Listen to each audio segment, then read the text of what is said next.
Brain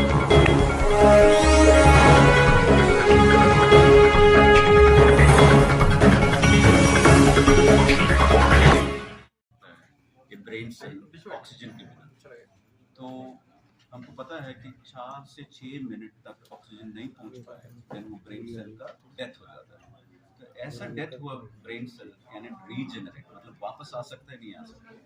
तो हमारा शरीर में दो चीजें जो रीजनरेट नहीं कर पाता, जो हार्ट का मसल है, ब्रेन का मसल है, ब्रेन का सेल्स है। So therefore immediate treatment is the key to prevent that death happening. So इसके लिए दो तरीके हैं, एक तो इंट्रावेनस थ्रोम्बोलिसिस जो मेडिकल ट्रीटमेंट है, एंड दूसरा पैर के रास्ते से क्लॉट को निकालने के लिए तरीके होता है।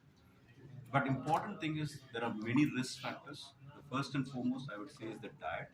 हम Indians we are thin on the outside but fat on the inside, मतलब हमारा विसरल ऑर्गन्स में फैट एक्यूमुलेट हो जाता है, ब्रेन का नस में भी, हार्ट की मसल्स एज वेल एज हमारा हार्ट की आर्टरीज में भी, हमारा लिवर, पैनक्रियास। तो ये fat different type of fat है जहाँ पे हमारा हार्मोन्स एक्ट नहीं कर पाता है, putting higher risk of stroke, diabetes, and ये सारे हमारा स्ट्रोक का रिस्क फैक्टर बन जाते हैं।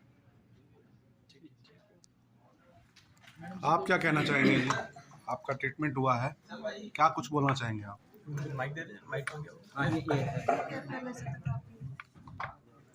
चला ही ना जाता था जी, चलते थे पैरों से, हाथों से चलता रहा।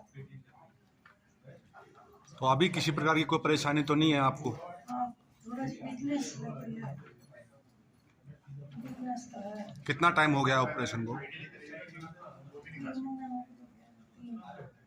तो अभी कितना टाइम और लगेगा कवर करने के लिए जो डॉक्टर साहब ने बोला है? डॉक्टर बताएंगे तो। जी सर, आप बताएं कितना टाइम और लगेगा कवर करने में? मैं ये बताना चाहूँगा, इनकी ब्रेन की राइट साइड की पूरी नली बंद थी। ऐसे मरीज में अगर नली नहीं खोली जाती तो 100 में से सिर्फ 10 मरीज होंगे जो बाद में जाके थोड़ा भी एक्टिव हो पाए।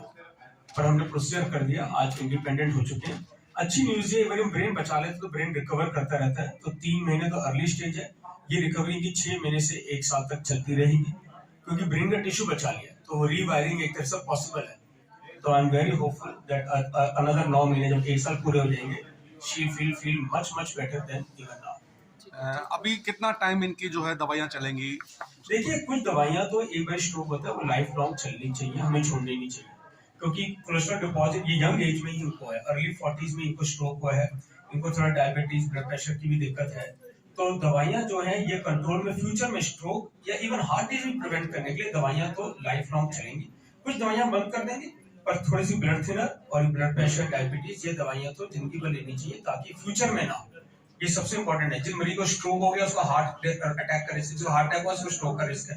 ये दवाइयां पूरी बॉडी में काम करती है, सेम दवाइयां होती है, and they have to be continued life long. एक सवाल, हार्ट अटैक और स्ट्रोक के बीच में डिफरेंस क्या है?